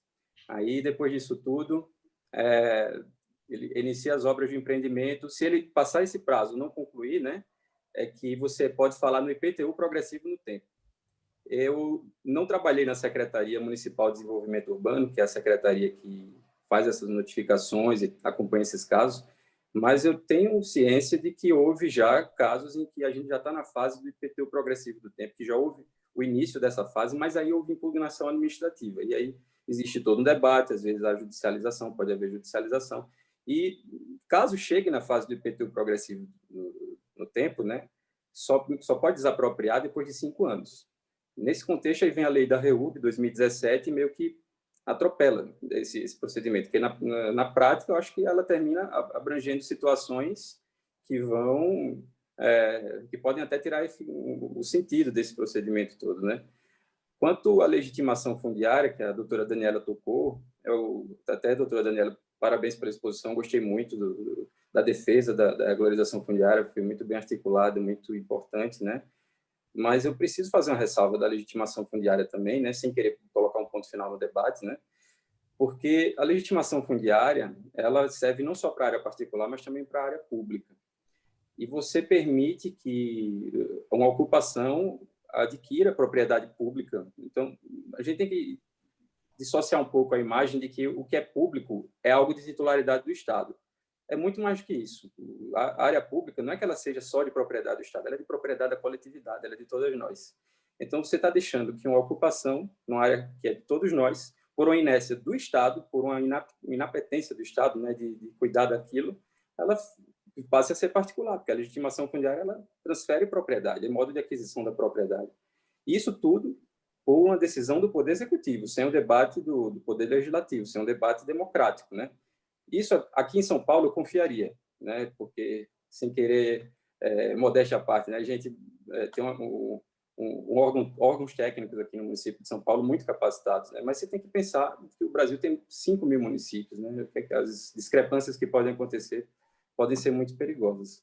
Por isso que eu deixo aqui essa ponderação. Só complementando, eu concordo com você também em relação ao público, mas você tem que lembrar que não é uma implantação. A gente está falando de uma área em que as famílias já moram 40 anos, por exemplo. Então, por isso a gente entende que a legitimação é viável, eu pelo menos entendo que a legitimação é viável em área pública, né?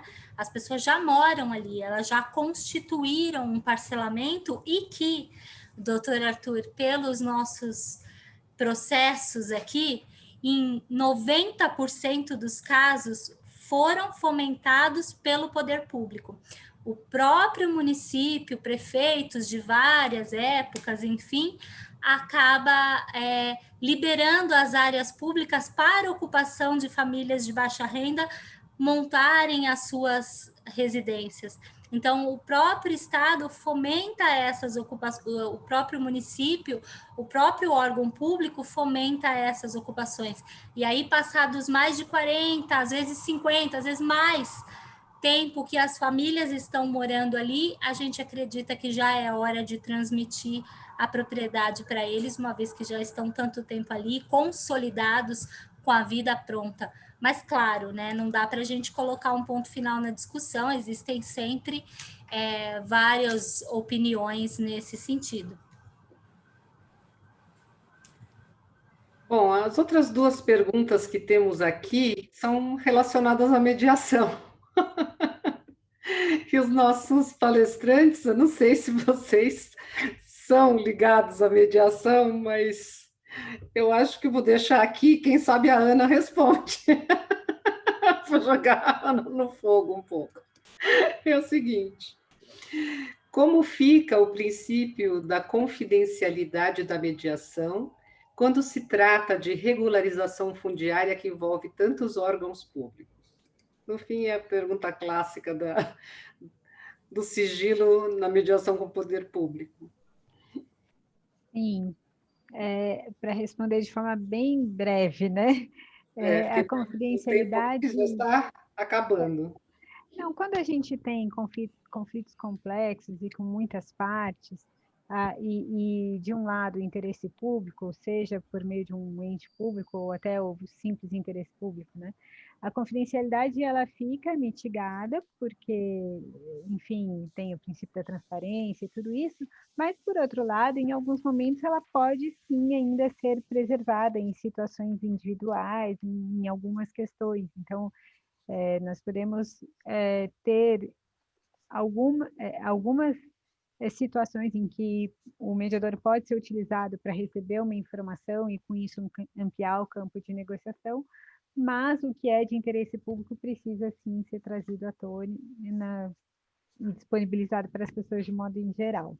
Então, a confidencialidade fica mitigada, mas ela pode ser preservada em algumas situações, isso vai depender do procedimento, como ele é construído e etc. Lembrando que a mediação ela está prevista na Lei de Regularização Fundiária e autorizando que cada município crie o seu procedimento e a sua Câmara. Então, isso também vai depender do que vier a ser construído e subsidiariamente utiliza-se a Lei de Mediação para essa finalidade, onde existe o princípio da confidencialidade que pode ser mitigado. Então, é isso. Então, eu queria só então passar a palavra agora, agradecer aos palestrantes de hoje.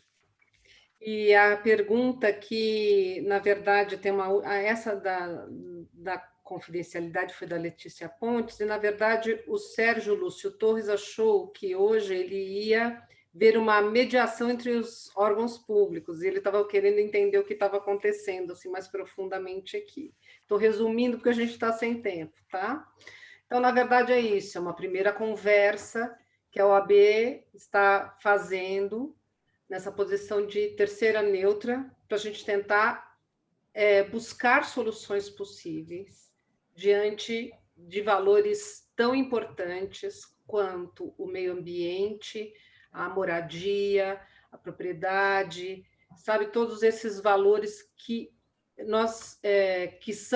muitos são direitos constitucionais. Então, é isso, nós estamos tentando buscar um consenso e buscar soluções que a sociedade possa realmente realizar e serem efetivas. Então, eu queria encerrar aí com a fala das nossas duas presidentes. Eu não sei se a Flávia quer fazer alguma coisa. Não, quer falar alguma coisa?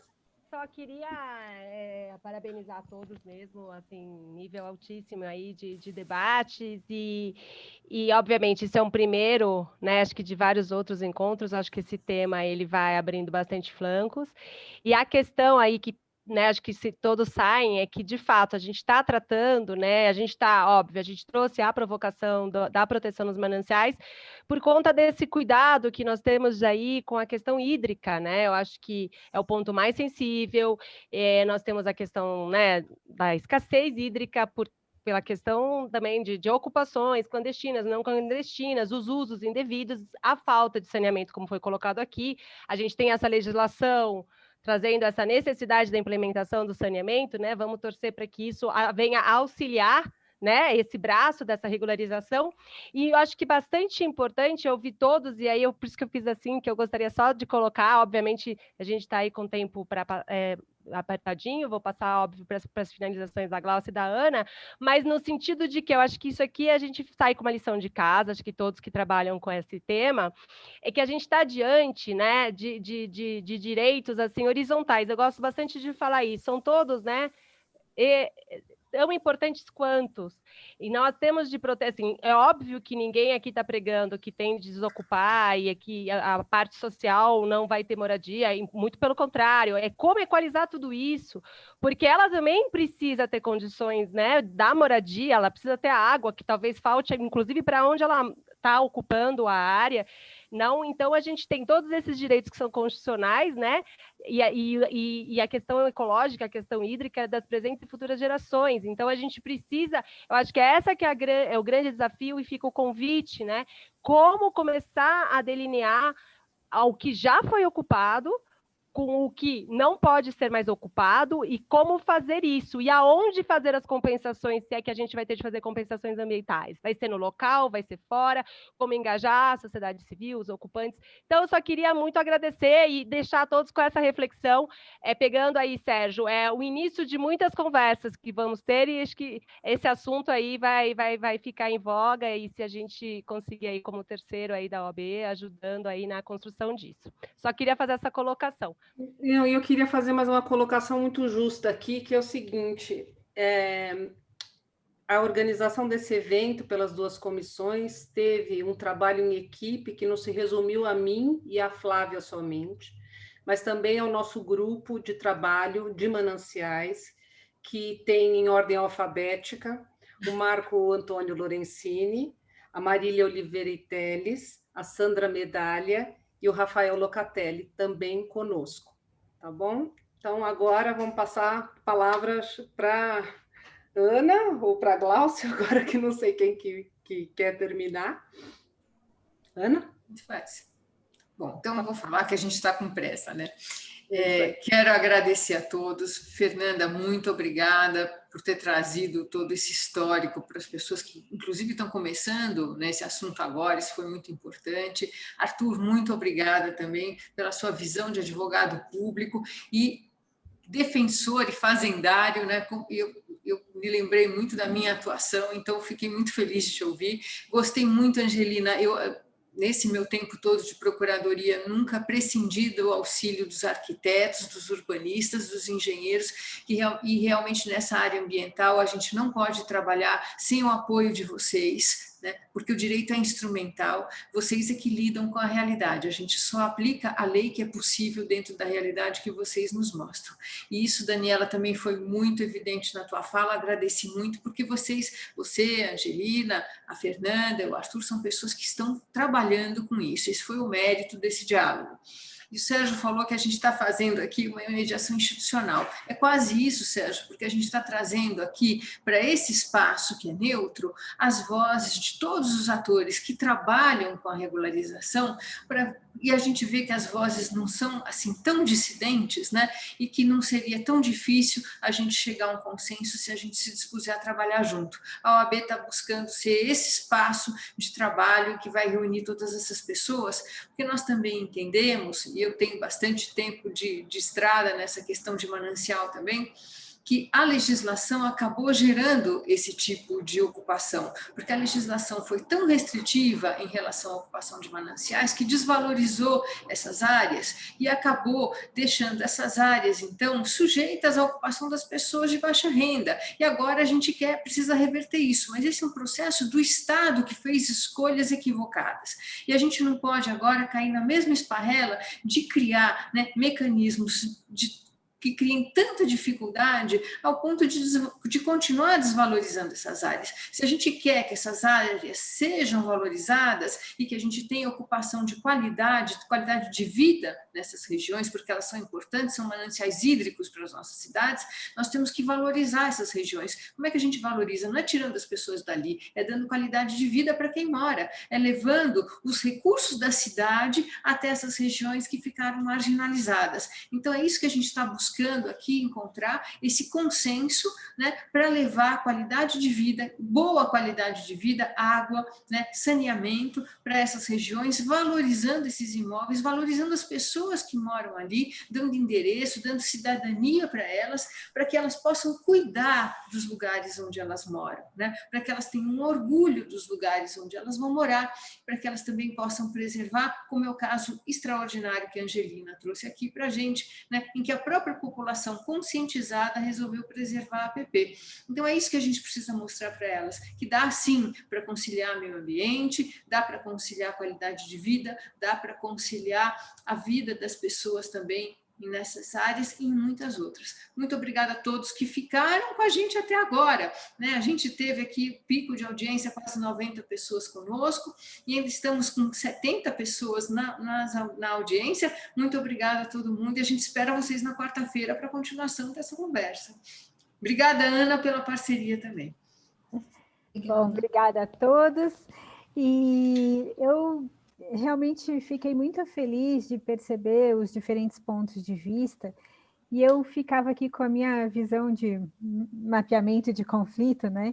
Identificando os diferentes interesses, e o que eu percebo nesse contexto, onde muitas vezes a lei traz conceitos abertos, conceitos indeterminados, e aí só no caso concreto que a gente vai, de fato, poder definir, né, o que realmente atende, né? Tem uma coisa que eu percebo que muitas vezes a gente acaba fazendo na prática, que é presumir os interesses dos envolvidos. Então, eu só queria chamar a atenção para esse cuidado, e que um dos potenciais da mediação é que a gente faz essa investigação dos interesses, saindo um pouco das presunções e indo no caso concreto, buscando para aquelas pessoas naquele contexto, naquele local, né? Não era a proposta aqui hoje a gente estava falando mais genericamente, mas trazendo um pouco o potencial da mediação. E aí eu fiquei aqui pensando e queria deixar vocês com uma pergunta, que não é para responder hoje não, tá? A serviço de que ou de quem estaria essa regularidade ou essa irregularidade? Porque normalmente quando a gente descobre quais são os atores, os fatores, né, isso vai nos trazendo elementos para conseguir fazer o mapeamento do conflito.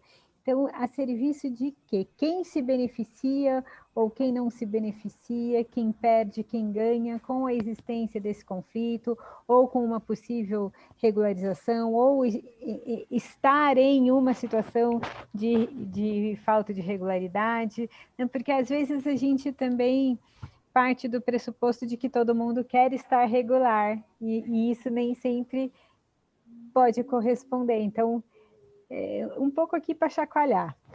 Mas fiquei muito feliz, meu tempo já acabou, nós já ultrapassamos o tempo, agradeço a todos e até quarta. Obrigada. Até quarta, obrigada a todos. Muito obrigada. Tchau, tchau. Tchau, gente. Obrigada, gente. Muito obrigada, Fernanda, Angelina, Arthur e Daniela. Muito obrigada mesmo. Foi ótimo ter vocês com a gente. Foi ótimo. Obrigada, tchau. Tchau.